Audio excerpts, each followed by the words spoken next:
मैं अपनी बात कहूं उपसभापति जी, उसके पहले मेरी एक पीड़ा है जो बात अंत में हमारी सहयोगी कह रही थी, मैं उसको व्यक्त करना चाहता हूं सदन में। मैं उसको व्यक्त करना चाहता हूं सदन में। मैं बता रहा हूं, सुनिए, शांति से सुनिए।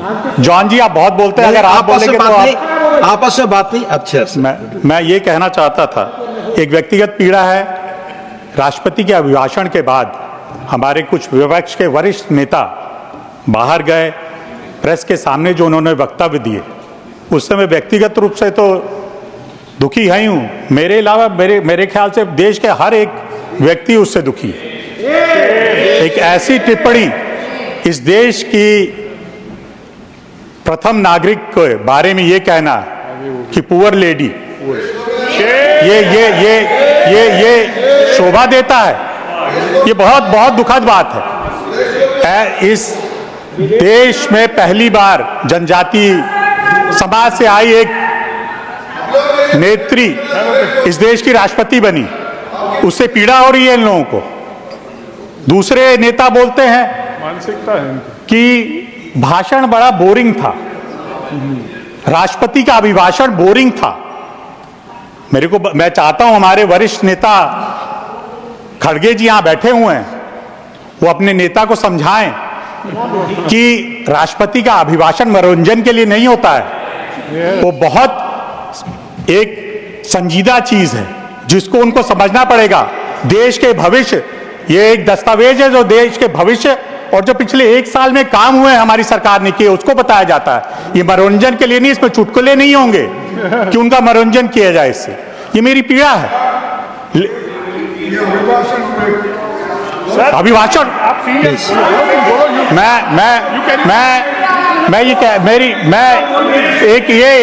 ये आजकल एक चल रहा है।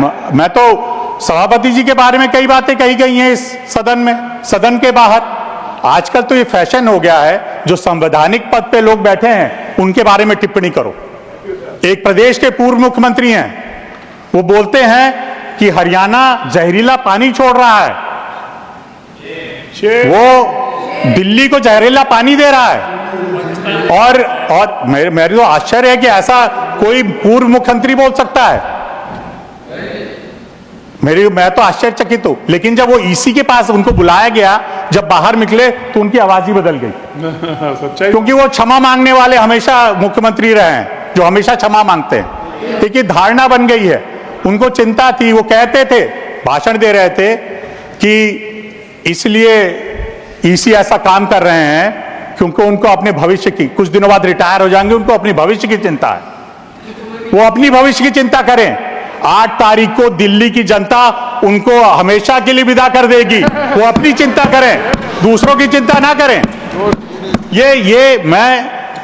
मैं इसलिए हैरान हूं कि ऐसे ऐसे वक्तव्य दिए जा रहे हैं चुनाव के समय। हमारे साथी बोल रहे हैं ये विषय नहीं है, यही विषय है और कोई विषय नहीं है। राष्ट्रपति के अभिभाषण में देश का हर चीज व्यक्त की जा सकती है, यही तो है। अब दिल्ली की बात हो रही तो चिंता हो रही है इन लोगों को। इसलिए चिंता हो रही है कि दिल्ली से विदा हो रहे हैं अब ये लोग। जो दिल्ली ने देखा है पिछले 10 सालों में, उससे विदा हो रहे तो इनको चिंता हो रही है। दिल्ली पे मैं बाद में आऊंगा, जरूर आऊंगा। और यही दिल्ली के बाद बिहार, उत्तर प्रदेश, सब पे आऊंगा मैं। क्यों नहीं आया? प्लीज आप नहीं, आप प्लीज मैं जानता हूं कि इनको चिंता क्यों हो रही है। वो बात महामहिम ने अपने भाषण में कहा था कि जब तीसरी बार मोदी जी की सरकार आई है तो 3 गुना गति से काम कर रही है। उससे इन लोगों को चिंता हो रही है, क्योंकि इनको अपना भविष्य दिखाई नहीं दे रहा है। पहले सोचते थे कि 29 में आ जाएंगे, अब तो इनको दिखाई नहीं दे रहा कि कब आएंगे कब नहीं आएंगे। तो इसलिए इनको परेशानी हो रही है, इसीलिए ऐसे वक्तव्य दिए जा रहे हैं। मैं जो हमारे महामहिम ने अपने भाषण में बोला उसको बताना चाहता हूं। उन्होंने जो सबसे पहली बात कही, उन्होंने आवास की बात करी। भाषण में जब उन्होंने विकास की बात की, सबसे पहले आवास क्यों कहा उन्होंने? वो व्यक्ति, हमारी सरकार ये मानती है, और माननीय प्रधानमंत्री जी ने बार बार कहा है कि उनका लक्ष्य है कि हर इस देश के एक एक नागरिक के सर पर पक्की छत हो। सबसे पहले उन्होंने अपने क्या कैबिनेट में पास किया कि 3 करोड़ नए घर हम बनाएंगे। इसलिए क्योंकि वो जानते हैं कि पीड़ा क्या है आम नागरिक की। आज परिवार चाहता कि उसके सर पर पक्की छत हो, खाने को भोजन मिले।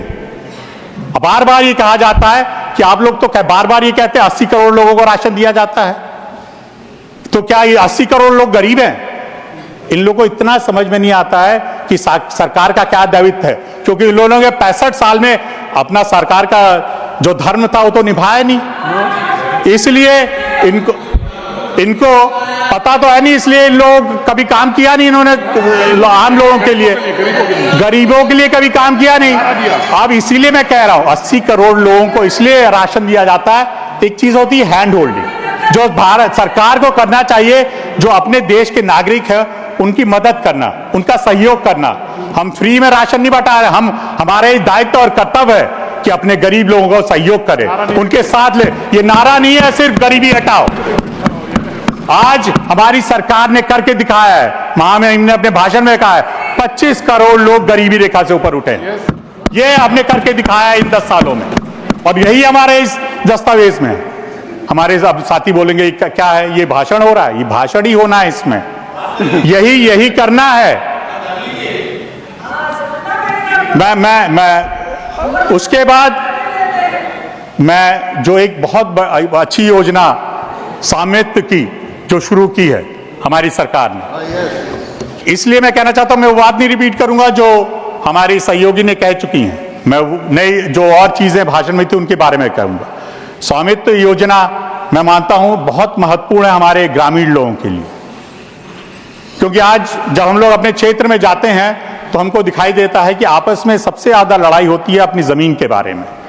रोज हमें कहा जाता है कि तहसील में हम बात कर लीजिए कि हमारा ये जमीन का ये है, हमारी जमीन के अंदर वो घुस रहा है। सबसे ज्यादा आज आप जानते हैं, आप खुद बलिया से आते हैं, आप सब जानते हैं कि ग्रामीण इलाकों में क्या हालत है आज। तो इसलिए जो माननीय प्रधानमंत्री ने इसको सोचा, जो कभी किसी ने नहीं सोचा। आज करीब 6.5 करोड़ लोगों को 6.5 लाख विलेजेस हैं, जिसमें करीब 1.25 करोड़ लोगों को स्वामित्व का सर्टिफिकेट दिया जा चुका है, और पिछले 6 महीनों में 70 लाख लोगों को दिया गया है। आज उनके पास एक दस्तावेज है, सरकारी दस्तावेज है, जो अपनी जमीन का स्वामित्व, उसको पता है कि मेरी जमीन कितनी है। ये बहुत महत्वपूर्ण योजना है, इसको कई लोग मजाक में लेते हैं। मैं इसीलिए कह रहा हूं ऐसी समस्याएं जिसको ये आजादी के तुरंत बाद ये होना चाहिए था, नहीं हुआ। क्यों? क्योंकि ऐसे लोग उस समय सत्ता में थे जो न गांव को जानते थे, न इस देश के गरीब को जानते थे, और उन लोग ने उस तरह से योजनाएं बनाई। मैं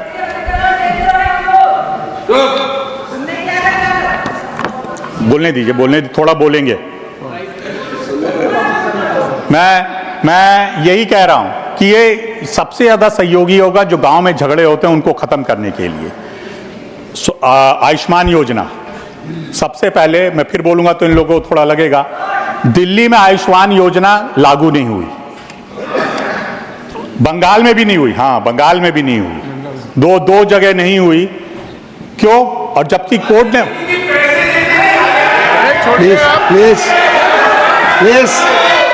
please take your seat. Sushmita ji please take your seat. Gokhale ji please take. माननीय नीरज जी, मैं आपस में बात प्लीज। आयुष्मान योजना जहां हर परिवार को 5 लाख रुपए इलाज के लिए, उसको योजना को अगर आप नहीं लागू करने हैं तो ये आप अपराध कर रहे हैं, उस क्षेत्र की जनता के साथ आप अपराध कर रहे हैं। अब माननीय प्रधानमंत्री ने एक और चीज उसमें जोड़ दी, करीब 6 करोड़ लोग जो 70 साल से ऊपर हैं, उनको भी, जो किसी जाति, किसी धर्म, किसी वर्ग, कोई भी अगर उनको किसी सूची में नहीं होना है, जो भी 70 साल से ऊपर है वो इस योजना से जुड़ जाता है। उसको 70 लाख, उन 6 करोड़ लोगों को भी 5 लाख रुपए की योजना से जोड़ा जाएगा। मैं ये कहना चाहता हूं कि कई चीजें हमारी सरकार ने इन 10 सालों में की है। आयुष्मान मुद्रा योजना, आज पहले उसमें कितना था? पहले 10 लाख, पहले और कम था, फिर उसको 10 लाख किया गया। 10 लाख को मैं बधाई देना चाहूंगा सरकार को कि उसको बढ़ाकर 20 लाख कर दिया गया। ये हमारे इससे नौजवान लोग इस लोन को ले रहे हैं, अपने उद्योग खोल रहे हैं। माननीय प्रधानमंत्री जी ने शुरू में कहा था तो हमारे विपक्ष के साथी उसका मजाक उड़ाते थे कि नौकरी मांगने वाले मत बनो, नौकरी देने वाले बनो।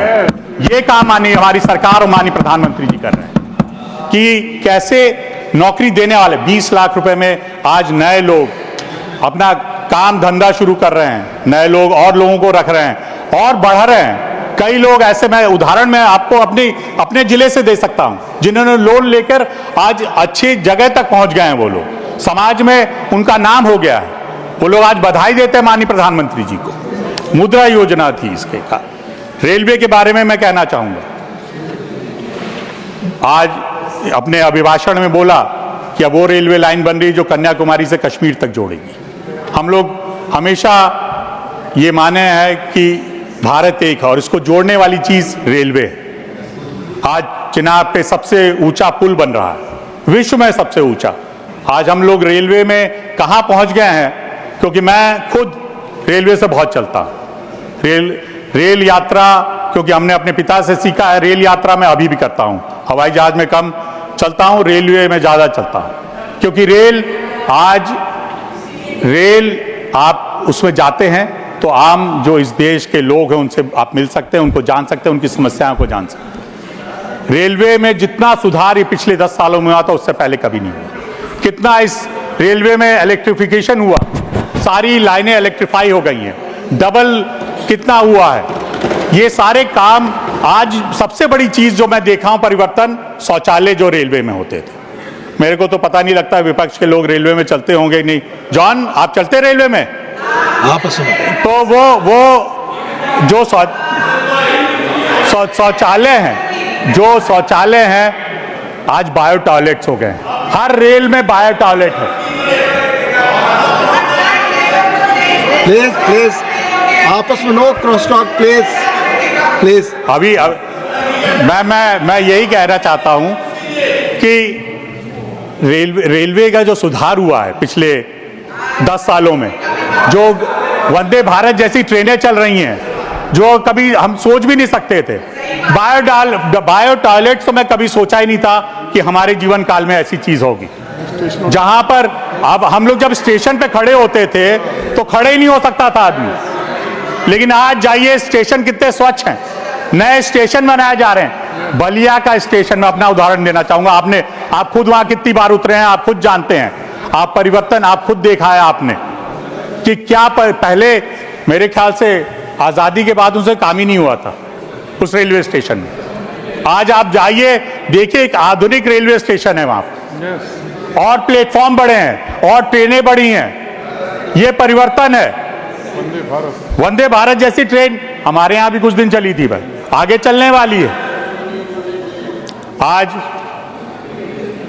जो हमारे देश में नेशनल हाईवे है, जो एक्सप्रेसवे हैं, मैं 14 के पहले मेरे ख्याल से एक पूना मुंबई एक्सप्रेसवे था, उसके अलावा एक्सप्रेसवे में तो वो जानता ही नहीं था मैं, नहीं।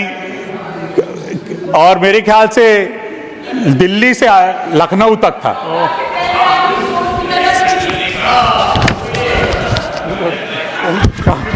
कौन सी सोच की बात कर रहे हैं? अब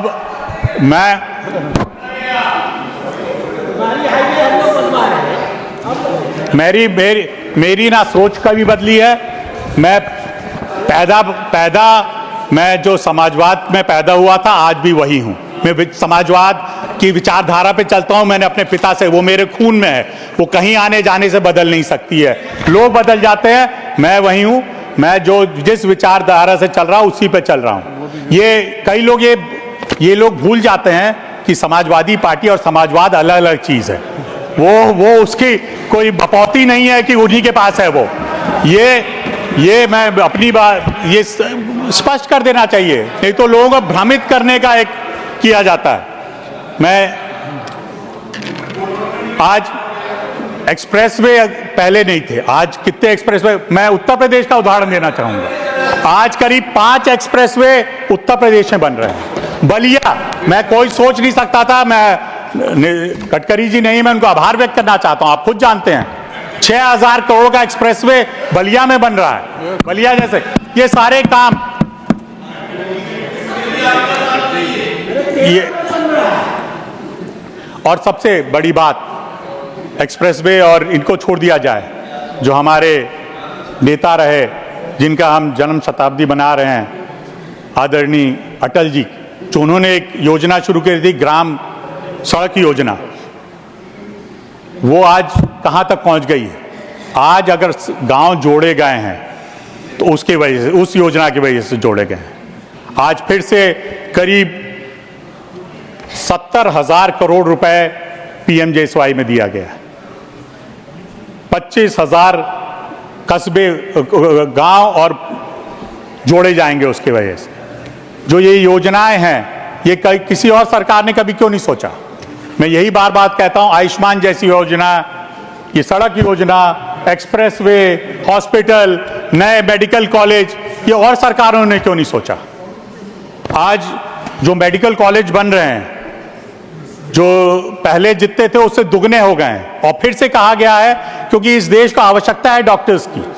नए मेडिकल कॉलेज इसलिए बन रहे हैं क्योंकि मैं देख रहा हूं, मैं तो लगातार पिछले 16-17 साल से पूरे देश में जाने का मौका मिला। मैं उदाहरण देना चाहूंगा। हम लोग क्योंकि होम कमेटी में हूं, लक्षद्वीप के बारे में हमेशा बात होती थी। मुझे याद है 2014 के पहले वहां कोई डॉक्टर जाने को नहीं तैयार था। लक्षद्वीप में एक डॉक्टर नहीं था। ये अब बदला है इस सरकार के आने बाद, और ये कहते हैं क्या हुआ है।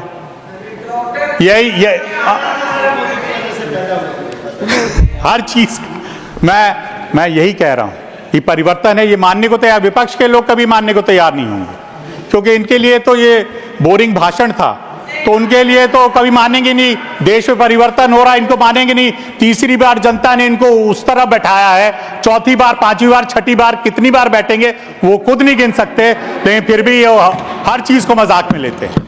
मैं यही कह रहा हूं, ये दस्तावेज एक बहुत महत्वपूर्ण दस्तावेज है, इसको ध्यान से पढ़ना चाहिए हर एक जो वहां व्यक्ति बैठा है, और फिर अपनी बात कहनी चाहिए।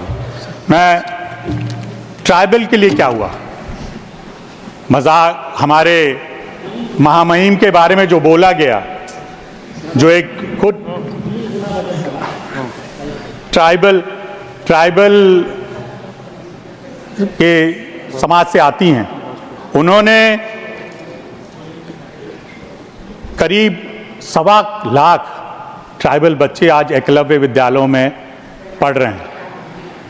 और आप जानते हैं कि कितनी अच्छी शिक्षा वहाँ पे मिल रही है। मैं खुद हैरान हूँ। मैं अपनी बात व्यक्तिगत रूप से कह सकता हूँ कि भगवान बिरसा मुंडा को मैं 14 के पहले नहीं जानता था। उनका नाम कहीं हम लोग ने किसी अपनी स्कूल की पाठ्य पुस्तक में नहीं पढ़ा था। ऐसे लोगों को इस सरकार ने आगे लाए।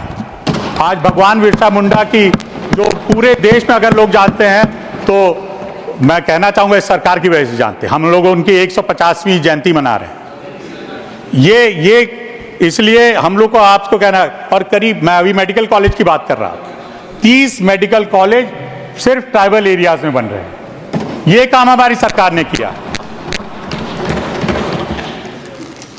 मैं दिल्ली की बात जरूर करना चाहूंगा, और दिल्ली के साथ साथ मैं और जगह की बात भी करना चाहूंगा। दिल्ली में मैं जीवन भर रहा हूं, और पिछले कुछ दिनों से हम लोग दिल्ली में सब लोग यहां घूम रहे हैं। जो उधर बैठे वो भी शायद घूम रहे होंगे।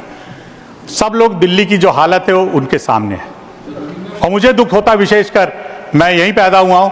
हम लोगों को इसलिए ज्यादा नहीं पता चलता। क्या बात है? आपको क्या, आप दीजिए, आप भी दीजिएगा। आप यूपी पे गा रहे हैं, दीजिएगा जो आपको देना होगा। दिल्ली, मैं ये कहना चाहता हूं, दिल्ली का स्वरूप आपने देखा है। दिल्ली जो आज से 20-25 साल पहले थी, आज वो वहीं खड़ी है। दिल्ली का विकास नहीं हुआ है। एनडीएमसी एरिया छोड़ दीजिए, दिल्ली जो हमारे साथी हैं वो एनडीएमसी एरिया ही देखते हैं बस। दिल्ली के बाहर जाके देखिए, ये क्योंकि केंद्र सरकार इसको देखती है, इसलिए यहां पे विकास हो रहा है।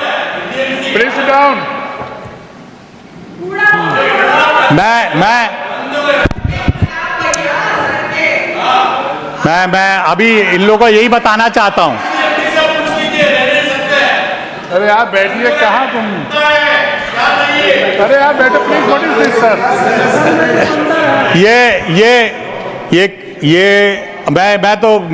मैं जानबूझ के कुछ लोगों को, मैं जानता हूं इन लोगों को, हमारे कम्युनिस्ट के साथी शुरू से ऐसे हैं, ये ज्यादा उत्तेजित हो जाते हैं क्योंकि बहुत कम रह गए हैं। अगली बार इनकी विदाई इनकी भी हो जाएगी, केरला से भी विदाई हो जाएगी और जगह से तो हो ही गई है, इसलिए ज्यादा कूद रहे हैं। ये मैं दिल्ली के बारे में कह रहा था। सड़कें एनडीएमसी एरिया की सड़कें नहीं खराब है, दिल्ली की सड़कें जो खराब हैं आप जाके देखिए, कहीं भी बाहरी दिल्ली में जाके देखिए, चलने लायक नहीं सड़क है। शिविर का क्या हाल है आप जाके देखिए, क्या हाल है वहां पर, कैसे लोग किस स्थिति में रह रहे हैं। और यहां पर ये कहा जा रहा है कि मुझे 5 साल और दे दो। आदमी खुद कह रहा है 2020 में हमने सुना था कि उन्होंने बोला कि मुझे 5 साल दो, मैं यमुना को साफ कर दूंगा। यमुना तो सबके लिए भैया, यहां से बंगाल जाती है प्रयागराज तक, वहां पर बोला उन्होंने कि 5 साल दो, मैं यमुना साफ कर दूंगा, आप लोग उसके पानी पी सकेंगे। 5 साल बाद वो बोल रहे हैं कि 5 साल और दो मुझे, सफाई के लिए कि बस ये काम कर नहीं पाया। जो व्यक्ति खुद अपना स्वीकार कर रहा है उसको क्यों देंगे? इस प्रदेश के लोगों ने ये मन बना लिया है क्योंकि वो जानते हैं दिल्ली का अगर विकास नहीं होगा तो ये हम लोग के लिए शर्म की बात नहीं है, ये पूरे सदन और पूरे देश की शर्म की बात है। दिल्ली इस देश की राजधानी है, ये इसको पूरे विश्व के लोग आते हैं देखते हैं।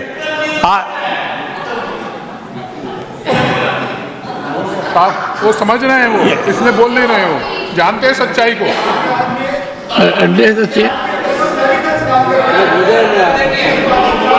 अरे मित्तल जी दूसरों के कहने से नहीं बोलते कभी। मैं यही बात कह,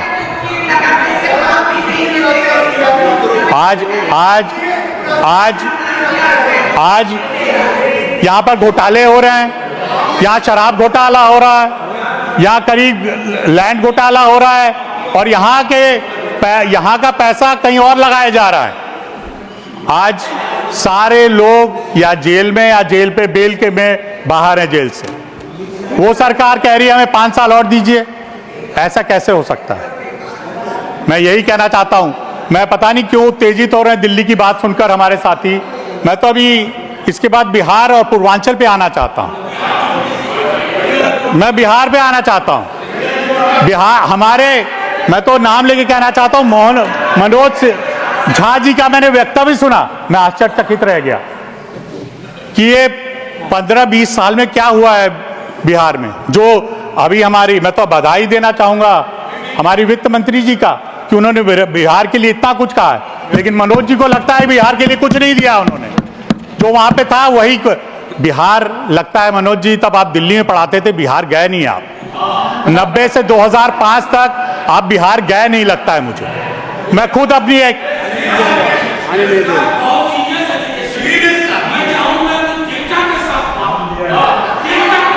मैं बिल्कुल डेटा के साथ आप बात करिएगा, मैं आपको बाद में करूंगा। 90 बिहार में मुझे आज भी याद है 95-96 में मैं जाने का मुझे एक बार मौका मिला था। बलिया बिल्कुल बिहार के बॉर्डर पे है सभापति जी, तो मैं कई बार हम लोग जाते थे, पिताजी के साथ भी जाते थे, बिहार जाने का मौका मिला। हम लोग एक सड़क पे जा रहे थे, ये 95-96 की बात है, तो एक जगह सड़क खराब थी, ये कहा गया 1 किलोमीटर तक सड़क खराब है, डिटूर लिया जाएगा, और बागीचे से सड़क बनाई गई थी। 1 किलोमीटर बिहार सरकार सड़क नहीं बना रही थी, उसके लिए 40 मिनट चाह के 1 किलोमीटर आगे सड़क में जुड़ना पड़ता था। ये बिहार का हाल था। बिहार में क्या हाल था, कानून व्यवस्था का आप अच्छी तरह जानते हैं मनोज जी।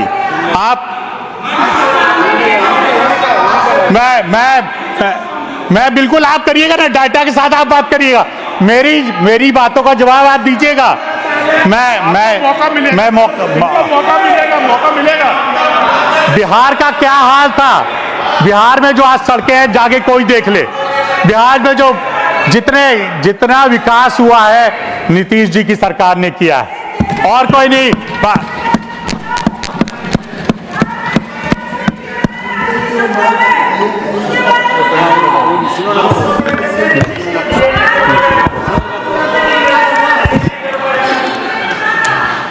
ये बात सही है,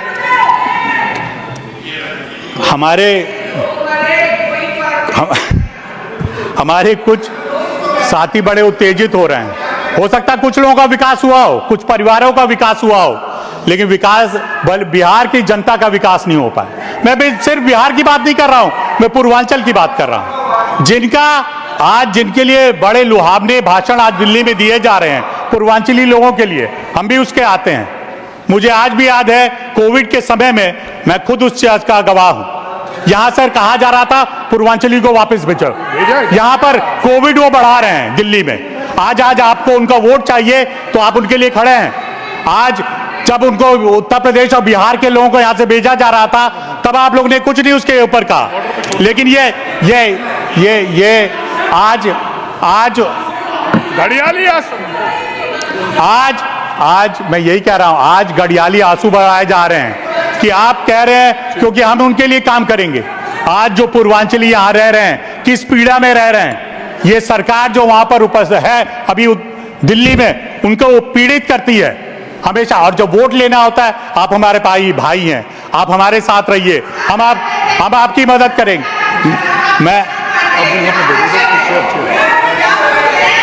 मैं यही कह, सभापति जी, मैं आपका संरक्षण चाहूंगा। मैं चाहूंगा मेरी बात सुनी जाए। 5-6 मिनट और रह गए हैं। मैं यही कहना चाहता हूं, आपसे अनुरोध करना चाहता हूं कि हमारे विपक्ष के साथी इसको सोचे, इसके बारे में। जो पूर्वांचली है, वोट बैंक उनको मना बनाए, जब सिर्फ उनको वोट बैंक ना बनाया जाए, उनके लिए काम किया जाए।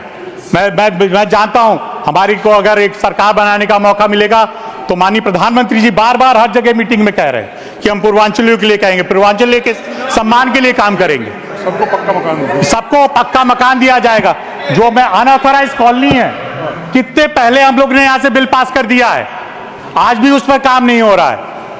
आदरणीय हरदीप जी यहां बैठे हुए हैं, इन्होंने बिल लाके पास किया, लेकिन उस पर काम नहीं हो रहा। बस जितना बोल सको, जो व्यक्ति एक समय, मुझे याद है 2012 में भी हम लोग इस सदन में थे, जो लोग आजकल वहां पे बड़े उनके हितैषी बैठे हुए हैं, मैंने उनको भी देखा है, मनोज जी, और यहां पर प्रमोद जी, आप लोग को भी देखा है। जब उधर से लोग बोलते थे और तो कैसे आप लोग विरोध करते थे, आज आप समर्थन में। जो व्यक्ति खुद बोला हो कि मैं कभी राजनीति में नहीं आऊंगा, मैं अपने बच्चों की कसम खाता हूं कि मैं राजनीति में कभी नहीं आऊंगा, मैं कभी बड़े घर में नहीं रहूंगा, मैं कभी ये नहीं कहा किसी पॉलिटिकल पार्टी को नहीं मैं जाऊंगा, वो व्यक्ति जब कैसे ऐसे व्यक्ति का विश्वास कर सकते हैं। मैं इसलिए अनुरोध कर रहा हूं, ऐसे व्यक्ति को चुनिए जो आपके बीच रहकर आपके काम, आपकी समस्या को जानता हो। ये शीश महल नहीं, नाम नहीं ले सकते आप, सदन में बहुत दिन हो गए, नाम नहीं ले सकते। ऑनरेबल मेंबर्स, 1 सेकेंड, ये अगर कोई 1 second, honourable members, we have a foreign delegation. On behalf of this august house, I have great pleasure in welcoming His Excellency Vyacheslav Volodin, Chairman of the State Duma of the Federal Assembly,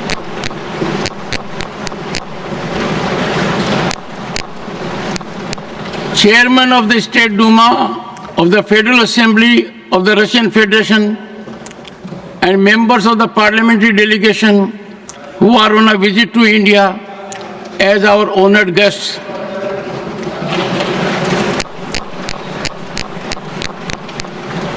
We have strong bilateral relations with Russia.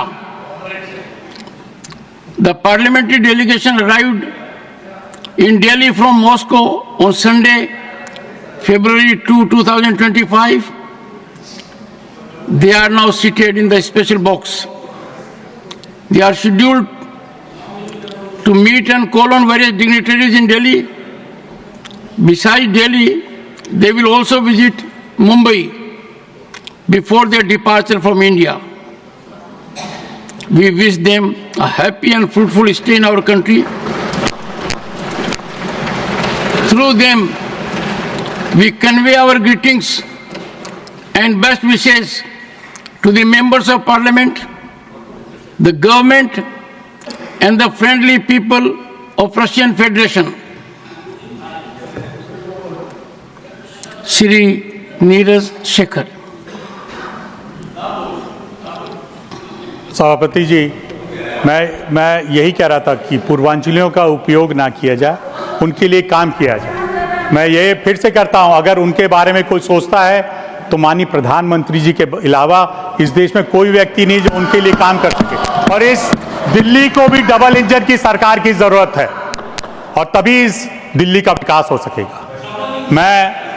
मैं आपसे एक महत्वपूर्ण विषय पे आप जो मेरे लिए बहुत महत्वपूर्ण है और मेरे साथ साथ ऐसे देश में बहुत लोग हैं जिनके लिए बहुत बड़ी घटना थी वो, जो जब धारा 370 हटाई गई थी, जिसका उल्लेख माननीय महामहिम जी ने भी कहा है कि जब धारा 370 हटाई गई, दो कारण थे जो हमारे कई साथी बोलते रहते हैं कि तुम भी उधर थे कभी। दो कारण थे उधर से इधर आने का, एक कारण मैं नहीं बताऊंगा, दूसरा कारण धारा 370।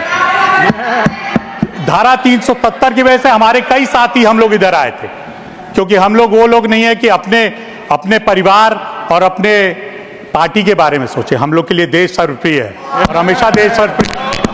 धारा 370 प्रधानमंत्री जी ने हटाई, मैं कहता हूं मुझे आज तक आश्चर्य है, मैं उस डिबेट में रह नहीं पाया था क्योंकि उस समय मैंने इस्तीफा दे दिया था।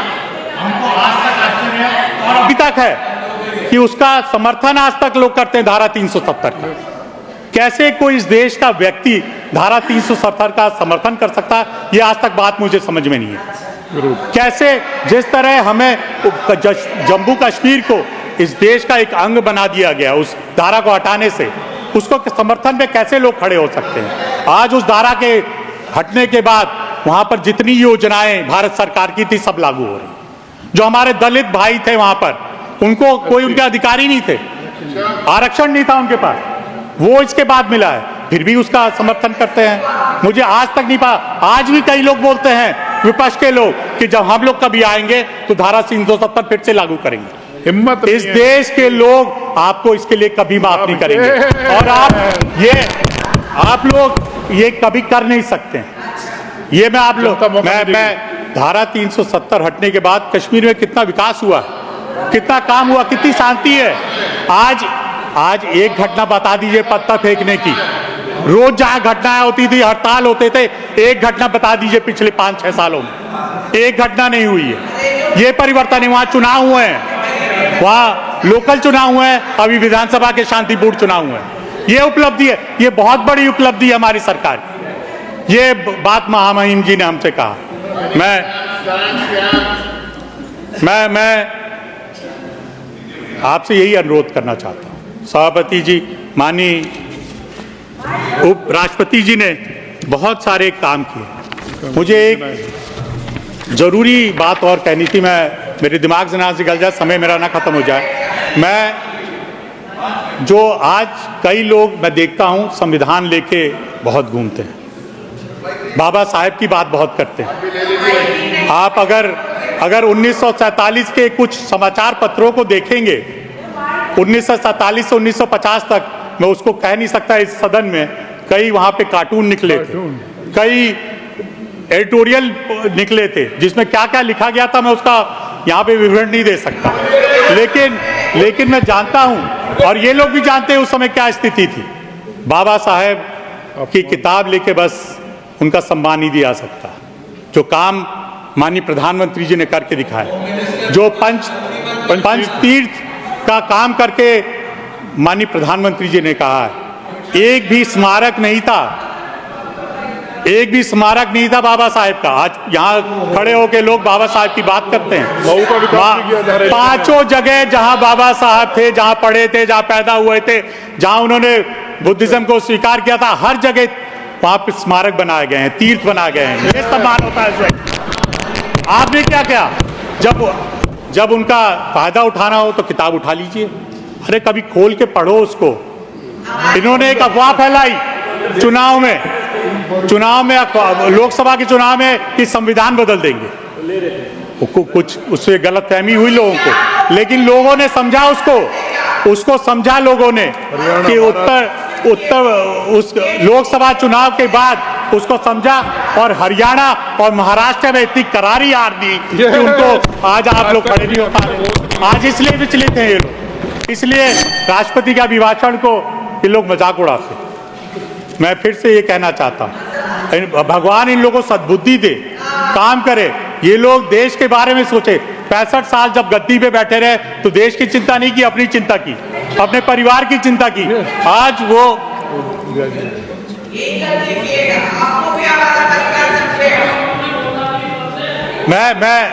मैं बस यही अंत में कहना चाहता हूं कि मैं राष्ट्रपति जी का आभार व्यक्त करना चाहता हूं कि उन्होंने जो हमारे आगे आने वाले विकसित भारत की जो रोड मैप दिया, बताया, हम लोग एक संकल्प लेके चल रहे हैं। माननीय प्रधानमंत्री जी का संकल्प है कि भारत एक विकसित देश हो, 2047 तक हम विकसित देश में श्रेणी में आ जाएं, ये हमारा संकल्प है। इस पे कई लोग हंसते हैं। जब हम लोग बात करते थे कि हम लोग यूपीए और पे ये सब चलेगा, गूगल ये सब चलेगा, तो लोग कहते थे कि गांव में तो केबल ही नहीं पहुंचे हैं, वाईफाई नहीं है, इंटरनेट ही नहीं है, तो ये कैसे उपलब्ध आप पहुंचेंगे? वो करके दिखा दिया। आज अगर डिजिटल ट्रांजैक्शन सबसे ज्यादा हो रहे हैं दुनिया में कहीं, तो भारत में हो। तो जो संकल्प माननीय प्रधानमंत्री जी लेते हैं उसको पूरा करते हैं। मैं फिर से राष्ट्रपति के अभिभाषण का समर्थन करता हूं। धन्यवाद।